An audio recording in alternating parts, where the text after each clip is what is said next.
नमस्कार। श्रीमद् भागवत गीता पंचम अध्याय कर्म संन्यास योग श्लोक 25।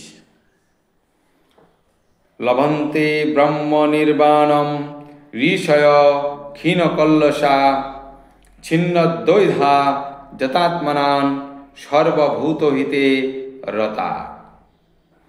अनुवाद: সংযত চিত্ত সমস্ত জীবের কল্যাণে রত দ্বিধাশূন্য এবং নিষ্পাপ ঋষিগণ ব্রহ্ম নির্বাণ লাভ করেন। তাৎপর্য: যিনি সম্পূর্ণভাবে কৃষ্ণ ভাবনাময়, তিনি কেবল সমস্ত জীবের মঙ্গল সাধন করতে পারেন। যখন কোনো ব্যক্তি বুঝতে পারেন যে পরমেশ্বর ভগবান শ্রীকৃষ্ণই সব কিছুর উৎস, তখন সেই ভাবনায় ভাবিত হয়ে সম্পাদিত তার কর্মসমূহ সকলেরই মঙ্গল সাধন করে। ভগবান শ্রীকৃষ্ণ যে পরম ভোক্তা, পরম ঈশ্বর, পরম সুহৃদ, সেই কথা ভুলে যাওয়ার ফলেই মানুষ নানাভাবে কষ্ট পায়।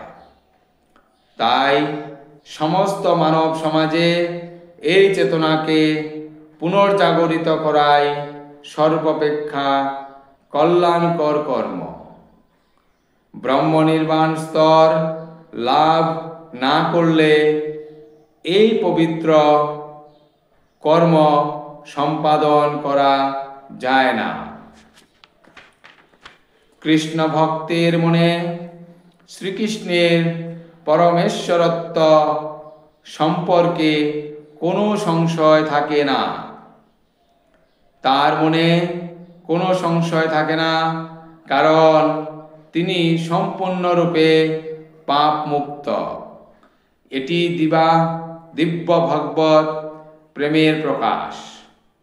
যে মানুষ কেবলমাত্র মানব সমাজের জাগতিক কল্যাণ সাধন করার কাজে রত, সে প্রকৃতপক্ষে কারোরই কল্যাণ সাধন করতে পারে না। বাহ্যিক দেহ ও মনের সাময়িক উপশম কখনোই শান্তি দিতে পারে না। জীবের জীবন সংগ্রামে সমস্ত দুঃখ কষ্টের প্রকৃত কারণ হচ্ছে ভগবানের সঙ্গে জীবের নিত্য সম্পর্কের চরম বিস্মৃতি। শ্রীকৃষ্ণের সঙ্গে তার নিত্য সম্পর্কের কথা পূর্ণরূপে অবগত হবার ফলে মানুষ জড়জগতের বন্ধন থেকে যথার্থই মুক্তি লাভ করে। এমনকি জড় দেহের মধ্যে অবস্থান করলেও তিনি তখন মুক্ত হয়ে যান। ধন্যবাদ।